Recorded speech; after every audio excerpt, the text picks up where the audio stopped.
오늘 본문의 말씀에서 빌라도의 법정이 등장을 합니다.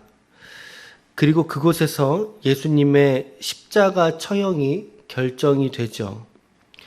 물론 이것은 형식적으로는 종교 지도자들과 빌라도 그리고 군중들의 책임이었다라고 보여지긴 합니다만, 그러나 사실 이 십자가는 그들의 선택이 아니었습니다. 군중의 선택이 아니라 바로 예수, 그분의 자발적인 선택과 그리고 순종이었다는 사실이죠. 우리가 오늘 15장에서 15절까지를 읽었는데, 이 15장 한 장의 말씀은 성금요일이라고 부르는, 날짜로 치자면 우리가 이제 고난주간에 오늘 목요일이잖아요. 그런데 내일 금요일 하루 동안 예수께서 빌라도에게 십자가형을 이제 언도 받으시고 매를 맞으면서 골고다로 올라가시죠. 그 언덕으로 올라가서 오전 9시경에 못을 맞으시고 약 6시간가량 매달리게 됩니다. 오후 3시에 운명하시게 되죠. 그날이 특별히 안식일 전날, 토요일이 안식일이니까 그 하루 전날 금요일이어서 속히 무덤에 안치하게 됩니다. 여기까지의 사건이 15장의 이야기고 금요일 하루에 있었던 사건을 다루고 있습니다. 우리 공간복음에서는 마태복음 27장 그리고 누가복음 23장 평행한 내용들로 이루어져 있습니다. 우리 지체들이 함께 더불어서 읽고 묵상하시면 더욱 좋을 것 같습니다. 1절 말씀해 보세요. 새벽에 대제사장들이 즉시 장로들과 그리고 서기관들 곧 온 공회와 더불어 의논하고 예수를 결박하여 끌고 가서 빌라도에게 넘겨줬다, 이렇게 이야기를 하고 있습니다. 여기 보니까 새벽이라는 단어가 나오고 즉시라고 하는 단어들이 나오죠. 말씀에 나온 이 새벽이라는 단어가 이제는 조금 더 우리가 이해가 될 것 같은데, 계속 연장선에서 이야기를 한다면 어제 목요일 저녁이었어요. 목요일 저녁에 예수님하고 그리고 이제 12제자들하고 이제 최후의 만찬, 우리가 알려진 그 만찬을 하시고 나서 그 중에 빵을 나누다가 가룟 유다는 대제사장에게 예수 팔려고 갔고요. 그리고 11제자들과 그리고 예수가 이제 겟세마네 작은 동산으로 오르게 되시죠. 거기서 밤이 맞도록 예수님은 기도하게 됩니다. 상당히 늦은 시간이었죠. 상당히 늦은 시간.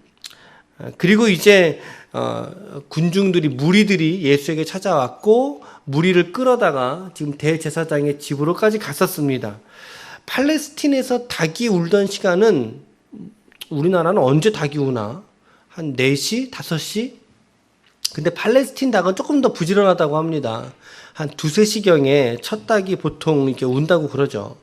그러니까 베드로가 예수님은 대제사장들과 함께 이제 신문을 받던 중에 뜰에서 예수를 부인하지 않습니까? 베드로가 부인하지 않습니까? 그러니까 이 시간은 닭이 2번 울었으니까 상당히 이른 시간의 사건이었다는 거죠. 새벽에 그 시간이 지나고 나서 이제 몇 시간쯤이나 지났을까요? 지금 사내들이는 예수님에 대한 신문과 사형 절차를 상당히 급하게 지금 움직이는 모습을 지금 보여주고 있는 거예요. 1절이 예수님의 그 판결과 그 어간에 일어났던 베드로의 부인 사건, 그리고 나서 얼마간의 시간이 지났을지 모르겠어요. 한 두어 시간이나 지났을까요? 그래서 오늘 1절의 말씀에 새벽에라고 이야기를 지금 계속 연장선에서의 사건이다라고 이야기를 하고 있는데, 또 어떻게 되어 있습니까? 즉시 이런 표현들 써 있죠. 상당히 급하게 지금 예수의 사형 절차를 밟고 있는 모습을 보여주고 있습니다. 더불어서 말씀해 보니까 온 공회와 더불어 의논했다, 이렇게 돼 있어요. 온 공회와 더불어서 의논을 했다. 지금 로마의 법정에서 지금 대제사장들이 사내들이니 빌라도에게 고소를 하려고 하는데, 로마의 법정은 사실은 유대인들의 이런 신성 모독과 같은 종교적인 관심에는 관심이 없습니다. 종교적인 일에는. 그러기에 지금 이들이 예수님에 대한 고소와 고발의 항목들을 점검하고 있는 거죠. 점검하면서 아마도 로마에 대한 밀란이나 체제 전복과 같은 그런 종류의 고소를 더 추가적으로 지금 준비하고 있는 거예요. 그렇게 예수를 모의하려고 준비하고서 예수를 포박하고 묶어서 빌라도에게 지금 데려가는 거죠. 빌라도에게. 마침 다른 때 같았으면 빌라도가 있어야 될 자리는 가이사랴입니다. 가이사랴. 유대 총독이 있었던 곳이 가이사랴니까. 그런데 지금 시즌이잖아요. 6월절을 지나기 위해서 예루살렘이 1년 중에 가장 분주하고 가장 산만할 때니까 이제 소요가 일어날 수도 있고, 그러니까는 유대 총독이었던 빌라도가 가이사랴에서 지금 예루살렘으로 마침 와 있던 때예요. 그러니까 더욱더 신속하게 몇 시간 만에 이 일들이 진행될 수 있었던 거죠. 빌라도가 적어도 3번 이상 피고인의 혐의가 해당되는지 물어야 될 그런 그런 의무가 있었다라고 합니다. 그래서 예수님에게 묻는 거죠. 네가 유대인의 왕이냐? 물었더니 네 말이 옳도다. 이렇게 예수님 대답하시죠. 3절 말씀에 대제사장들이 여러 가지로 고발하는지라 이렇게 말하고 있어요. 그러니까 신성모독이라고 하는 주요 혐의뿐만 아니라 그 이외에 로마 정부가 마땅히 인정할 만한 범죄가 있을 거야 라고 하는 마음 가지고 여러 가지로 지금 고발을 한 거죠. 그 고발장의 내용은 우리가 다 알지는 못하지만 분명히 로마 정부나 집단에 반대하는 이 예수는 반사회적인 인물입니다 라고 하는 것을 부각시키는 그런 많은 제목들로 좀 고소를 했을 거죠. 그렇게 여러 가지의 고발의 이야기를 빌라도가 듣다 보니까 지금 빌라도도 상식적이지 않았던 거죠. 정말일까? 저 사람이 정말이야? 예수님에 대해서 익히 들어서 알고 있었을 거거든요. 빌라도가 역시. 그래서 4절 말씀에 예수님에게 또 묻는 거예요. 뭐라고 물어요? 어찌하여 아무 대답도 없느냐? 왜 대답을 안 하느냐? 그들이 얼마나 많은 것으로 너를 고발하였는가? 봐라. 예수께서 다시 아무 말씀도 대답하지 아니하시니 빌라도가 놀랍게 여기더라.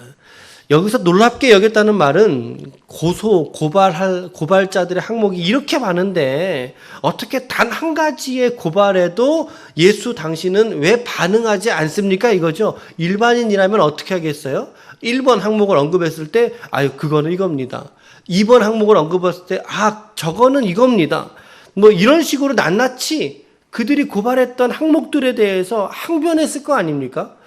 항변했을 텐데, 그런데 예수님은 전혀 그런 고발에 응대하지 않으시더라는 거죠. 왜 응대하지 않았겠어요?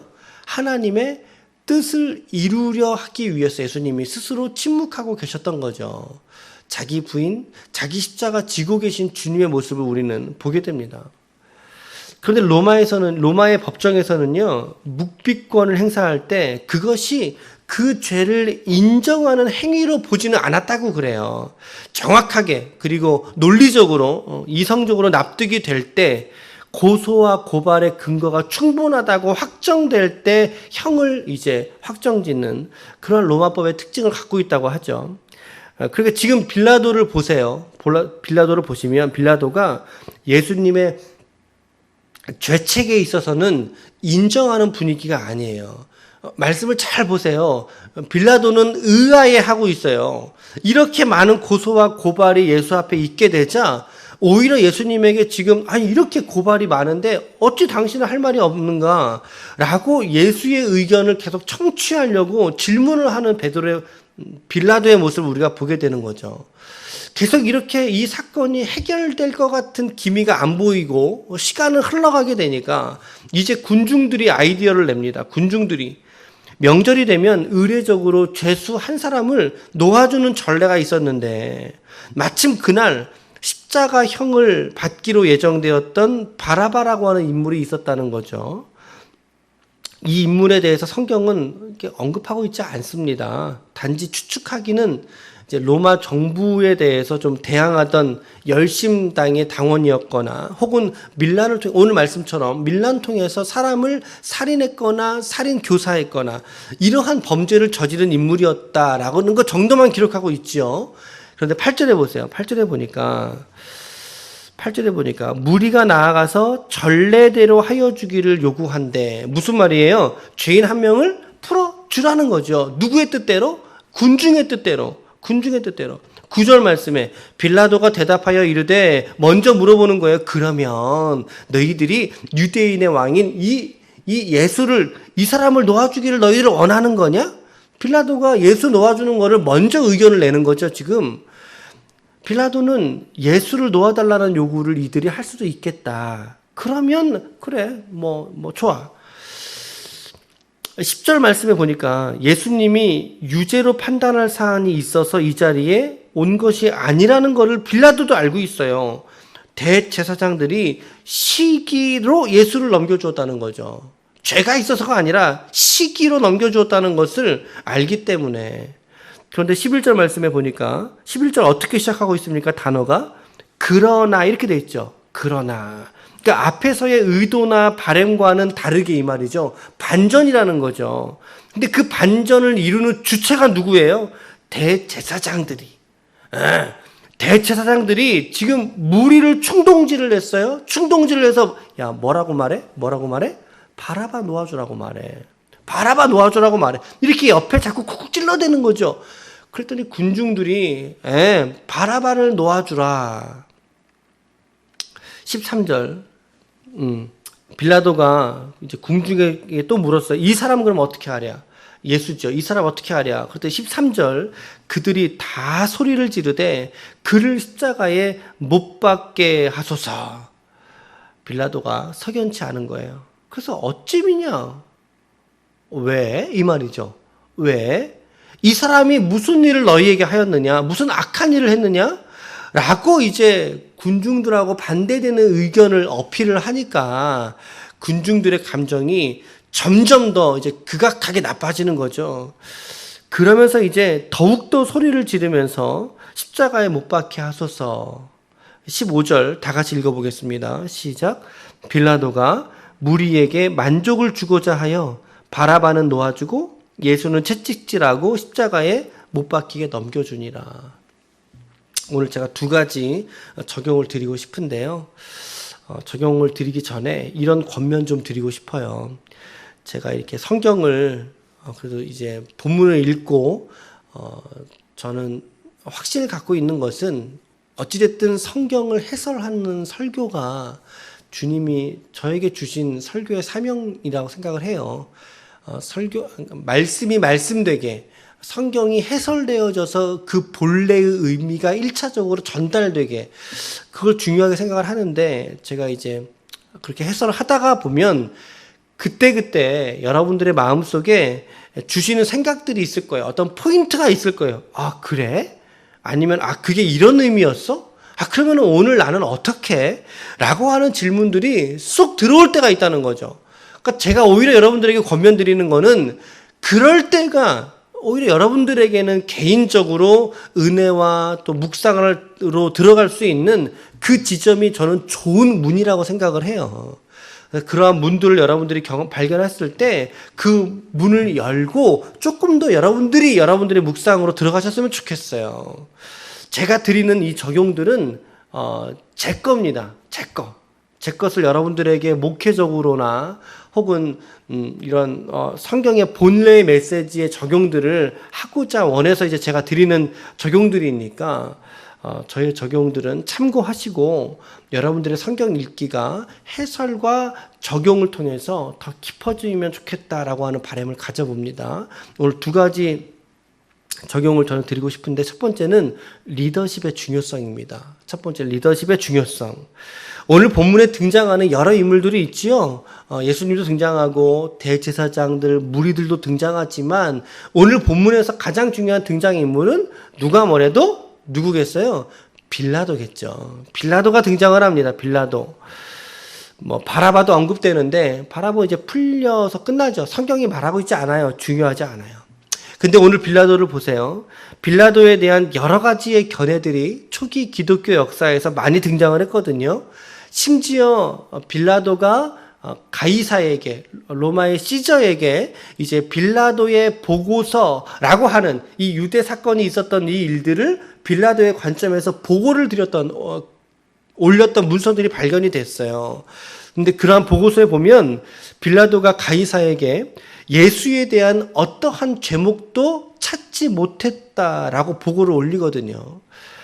지금 빌라도가 예수를 십자가에 내어놓은 것은요, 예수에 대한 죄책을, 그 죄목을 유죄로서 확인했기 때문이 아니라는 거죠, 여러분. 심지어 누가복음에서 보면 빌라도가 예수님의 무죄 소견을 항변하는 장면이 나오거든요. 누가복음 23장 13절에서 16절인데 제가 읽어드릴게요. 빌라도가 대제사장들과 관리들과 백성들을 불러 모으고 이르되 너희가 이 사람이 백성을 미혹하게 하는 자라 하여 내게 끌고 왔도다.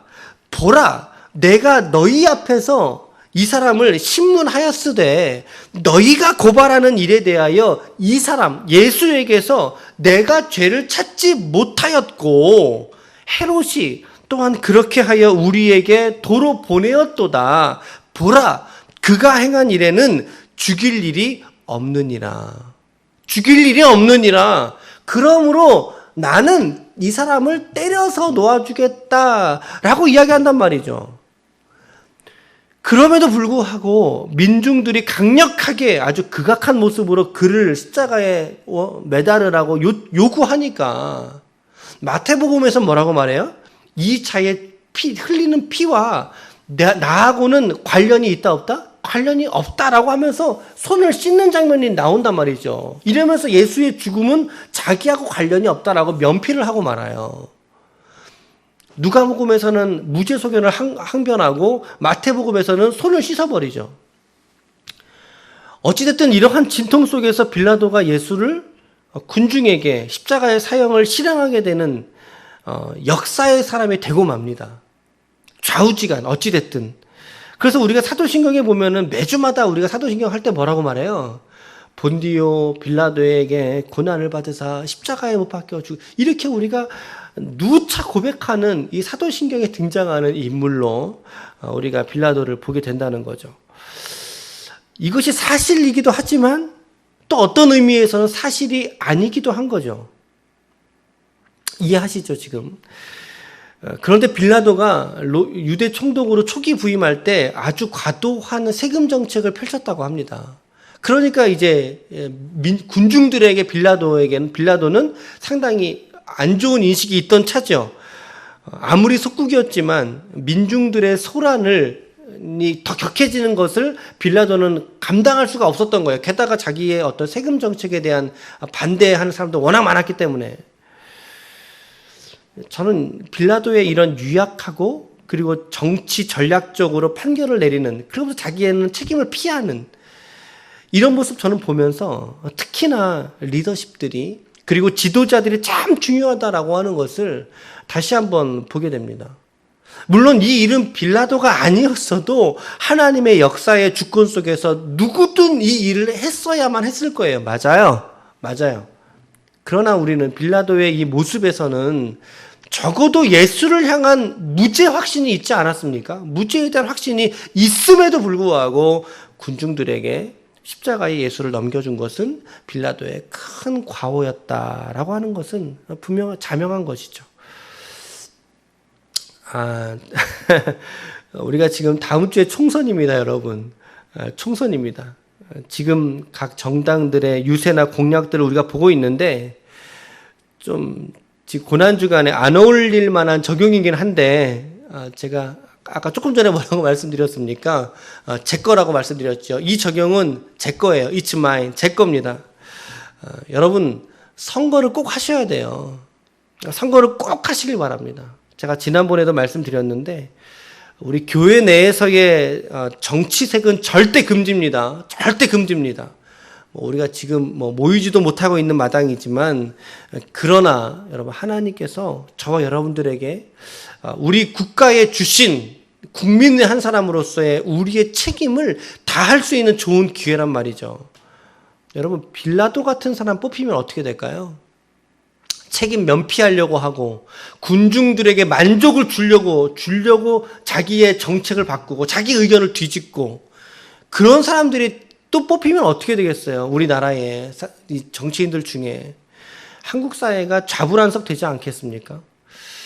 여러분 총선만이 아니라 우리가 살아가는 어느 곳에서든 책임을 맡은 이들과 그리고 리더십들의 역할이 빌라도에서 보듯이 참으로 중요하다라고 하는 것을 저는 생각하게 되는 그런 대목이었습니다. 그래서 이번 선거와 더불어서 하나님께서 이 한국 사회 속에서 주시는 좋은 기회들이니까 더군다나 믿는 자들은 앞장서서 우리에게 주신 국민으로서 한 사람으로서의 책임을 다할 수 있는 아주 좋은 시간들이 될 수 있기를 바랍니다. 신념에 따라 우리가 좋은 사람 뽑혀질 수 있기를 오늘 또 특별히 기도하는 시간 갖도록 하겠습니다. 두 번째는요, 십자가의 고난이 우리가 생각했던 것보다 훨씬 더 극악하다는 것을 우리가 반드시 알아야 된다는 거죠. 15절 말씀에 보시면 빌라도가 무리에게 만족을 주고자 하여 바라바는 놓아주고 예수는 뭐하고? 채찍질하고 십자가에 못 박히게 넘겨줬다. 이렇게 기록되어져 있죠. 예수님이 당하시는 고난과 그 통증과 아픔을 그냥 후딱 지나가고 맙니다. 마가복음은 상당히 신속하게 넘어가죠. 예수는 채찍질을 하고 십자가에 넘겨주고 맙니다. 적어도 예수님이 채찍질을 맞은 시간이 얼마나 될까요, 여러분? 저는 최소한 2시간 이상 주님이 맞았다라고 저는 생각을 해요. 2시간 이상. 채찍에 주님이 맞으신다는 거죠. 우리가 생각하는 채찍은 뭘까요? 여러분들은 어떤 채찍 생각하세요? 우리가 흔히 채찍이라면 뭐가 제일 떠올라요? 말 탈 때, 그쵸? 말의 엉덩이에다 이렇게 찰싹찰싹대는 그런 채찍을 생각을 하는데요. 여기서 말하는 채찍은 사람을 죽이는 채찍입니다. 사람을 죽이는 거예요. 길이는 한 2m에서 3m 길이까지 늘어나고요. 길이가. 그런데 그 채찍의 끝에는 술이 이렇게 돼 있어요. 술이 있어서 그 술 끝에는요, 동물의 작은 뼈 조각이 달려져 있거나 혹은 작은 구슬들을 매달아 둔다 그러죠. 작은 구슬들을. 그래서 채찍을 던진다면 한 2m, 3m니까 채찍의 반동에 힘이 제일 끝자락에 실리지 않겠어요? 끝자락에 실린 힘을 가지고 사람의 몸에 채찍이 떨어지면요, 단순하게 짝 이러고 끝나는 게 아니에요. 그 채찍이 쩍 하고 그 사람 몸에 붙어버려요. 뼈조각이 사람의 살점을 파고들어서 이게 고정이 된단 말이죠. 그 상태에서 채찍을 내린 사람의 채찍을 거두게 될 때 그 채찍 맞은 사람의 살점들이 우두두 떨어지는 겁니다, 여러분. 그런 채찍이에요. 여기서 말하고 있는 채찍. 우리가 말하는 이 말 때리는 채찍이 아니라 사람 죽이는 채찍이라고요. 그러니까 얼마나 심한 고통을 이 사람에게 주는지 모른단 말이죠. 오늘 예수님의 고통과 아픔이 순식간에 오늘 성경은 싹 지나가 버리고 말았지만 우리가 이 말씀을 그렇게 읽을 게 아니라는 거죠. 예수님이 채찍을 맞으셨다. 여러분, 주님이 이 고난의 채찍을 왜 맞으신지 아세요? 이사야 53장 5절과 6절은 이렇게 말합니다. 그가 찔림은 우리의 허물 때문이요 그가 상함은 우리의 죄악 때문이라. 그가 징계를 받음으로 우리는 평화를 누리고 그가 채찍에 맞음으로 우리는 나음을 받았도다. 우리는 다 양 같아서 그릇 행하여 각기 제 길로 갔거늘 여호와께서는 우리 모두의 죄악을 그에게 담당시키셨도다. 예, 예수님이 채찍 맞은 이유가 정확하게 여러분들 때문이라는 거죠.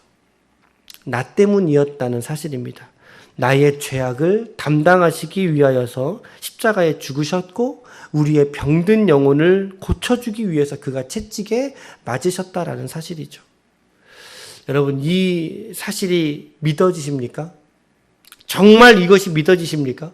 이것이 우리의 마음의 진리로서 깊숙이 다가오십니까?